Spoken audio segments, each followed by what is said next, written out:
3, 2, 1 28 सितंबर 1960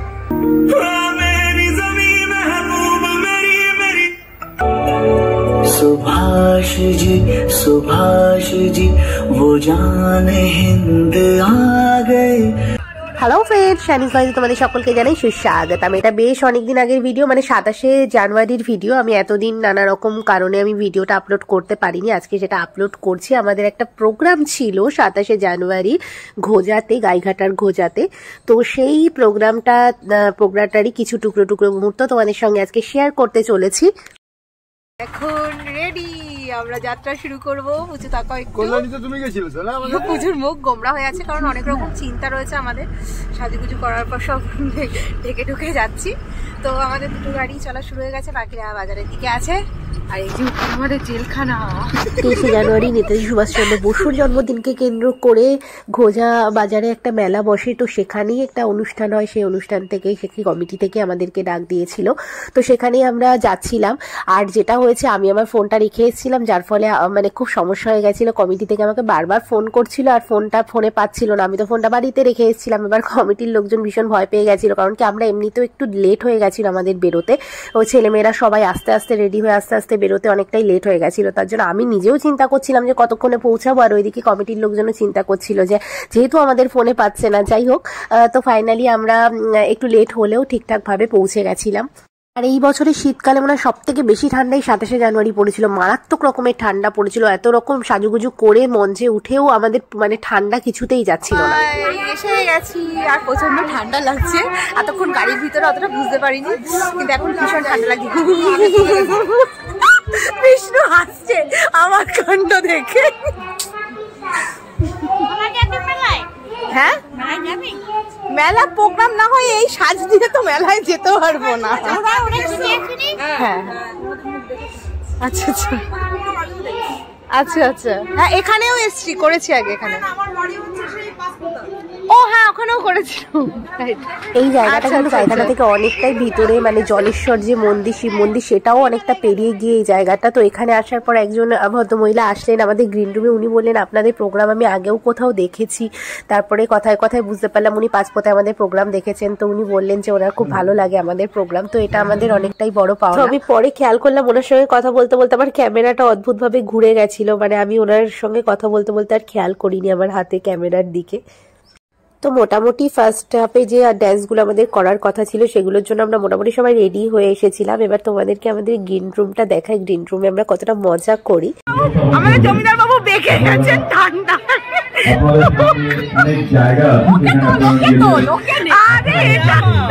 আমাদের কৃষ্ণ টাক হয়ে গেছে, কৃষ্ণ চৈতন্যদেব হয়ে গেছে এখন। আপডেট।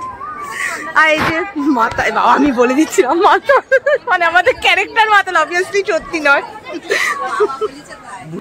আই বিজয়া বিজয়া ভগবান বিষ্ণু। টাক ঢাকছে।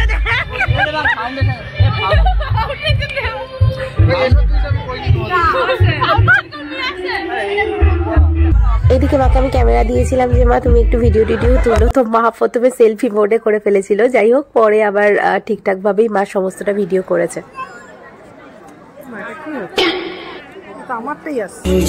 সুভাষ জি वो जान हिंद आ गए।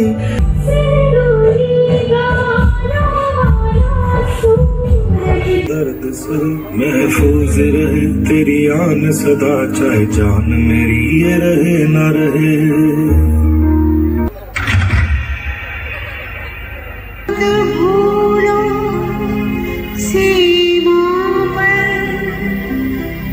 যেহেতু নেতাজি সুভাষচন্দ্র বোসকে কেন্দ্র করেই মেলাটা তো হয় প্রত্যেক বছর, তো এর জন্য আমরা প্রথমে কিছু দেশের গান দিয়ে শুরু করেছিলাম অনুষ্ঠানটা। তারপরে নৃত্যনাট্যে চলে গেলাম।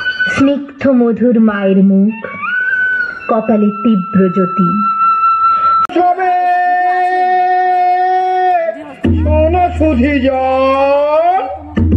রাম রহিমের গ্রামের কথা করিব বর্ণন।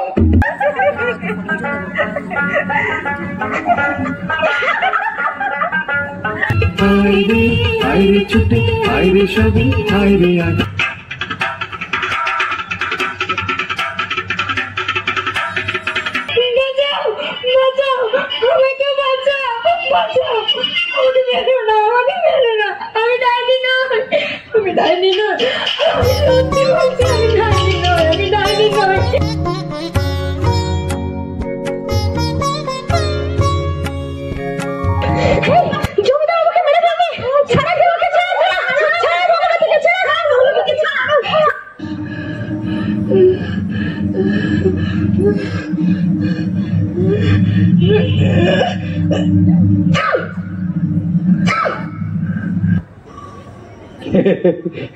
ছাড় ছাড় ওকে ওকে ছাড় বোকা মেয়ে মানুষ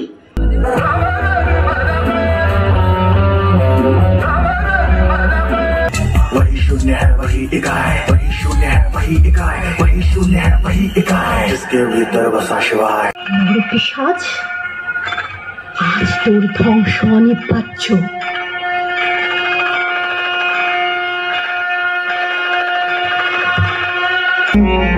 वो तुम ही तो थी जो बार बार आके लगती थी गले मेरे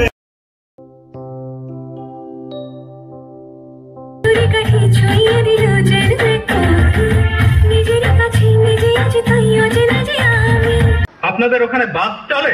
ওরে বাবা, গ্রামে বাস খুব দিয়াদি হয়, ওকে বাস দেয় ও ওকে বাস দেয়। আপনি কত বাস নেবেন? ও সে বাস নয়, ইঞ্জিনের গাড়ি চলে। ও তাই বলুন, হ্যাঁ তা অবশ্য চলে।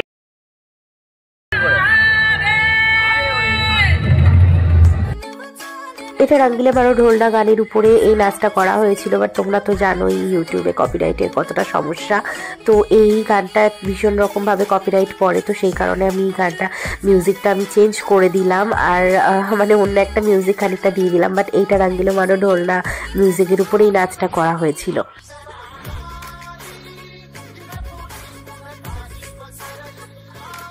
অবশ্যই দেখতে পাচ্ছি, যখন পারফরমেন্স চলছিল তখন আমরা দেখতে পাচ্ছিলাম সবাইকে, কিন্তু দূর থেকে দেখা আর কাছ থেকে দেখা মানে অনেক বছর পর আসা, এটার মধ্যে একটা খানিকটা নস্টালজিয়ার ব্যাপারও রয়েছে আমাদের মধ্যে, তো সেটা আমাদের ভীষণভাবে কাজ করছে। মনে যত দূরে চাইছে যেতে ঠিক তত দূর আমার দেশ। খাবেন, কোনো সমস্যা নেই, কিপ্টে হতে কোনো ক্ষতি নেই। এরপরে নৃত্য পরিবেশন করতে আসছে মঞ্চে শরণ্যা। শরণ্যা আসবে একটা আমার বলিউড ডান্স নিয়ে। আজান নাচলে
গ্রুপে দিয়ে দিও ভিডিও করে।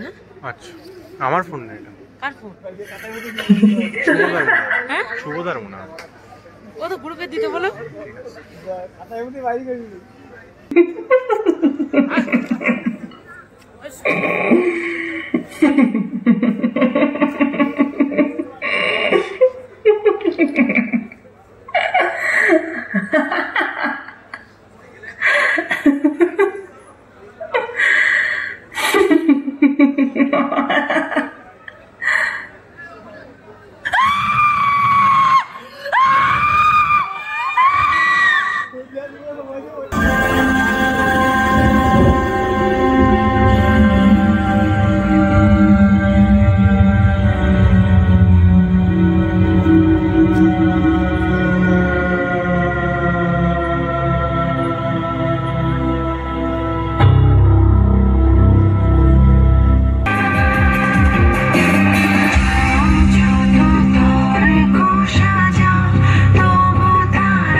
আমাদের অনুষ্ঠান কমপ্লিট হয়ে গেছে। পুচকে একটু আসুন।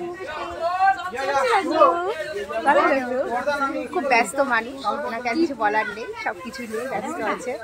এই যে পিসিদের পাড়ায় এসেছি, এই যে পিসামশাইদের পাড়া এইদিকেই হয়েছে। আমাদের 2 ঘন্টার অনুষ্ঠানটা ছিল, তো এখন সব কমপ্লিট, আমরা সব গুছিয়ে গেছি নিচ্ছি। Yes.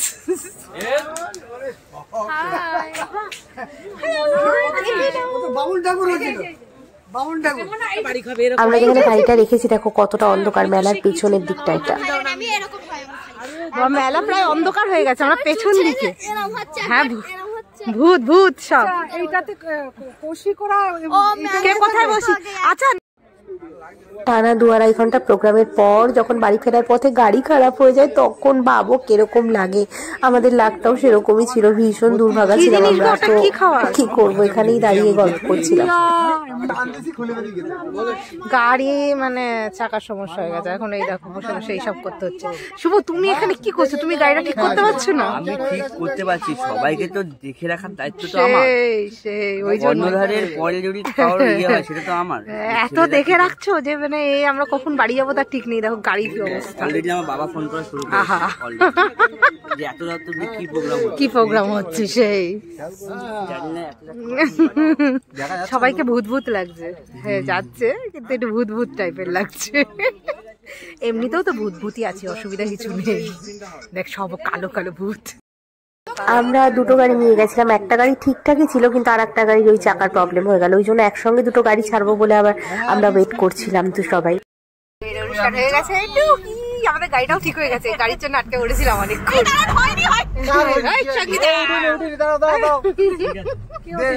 আর কেউ ওঠেনি, পেছনে কেউ ওঠেনি। চলো জয় মা কালী। জয় মা কালী বলে আমরা বাড়ির পথে রওনা দিয়ে দিলাম। আর এই ব্লগটাও এখানেই শেষ করছি। সকলে ভালো থেকো, সুস্থ থাকো। আর এবার থেকে পরপর ব্লগ আসবে, কবিতা আসবে, সবকিছুই থাকবে। তো যাই হোক, ভালো থেকো, সুস্থ থেকো, টাটা।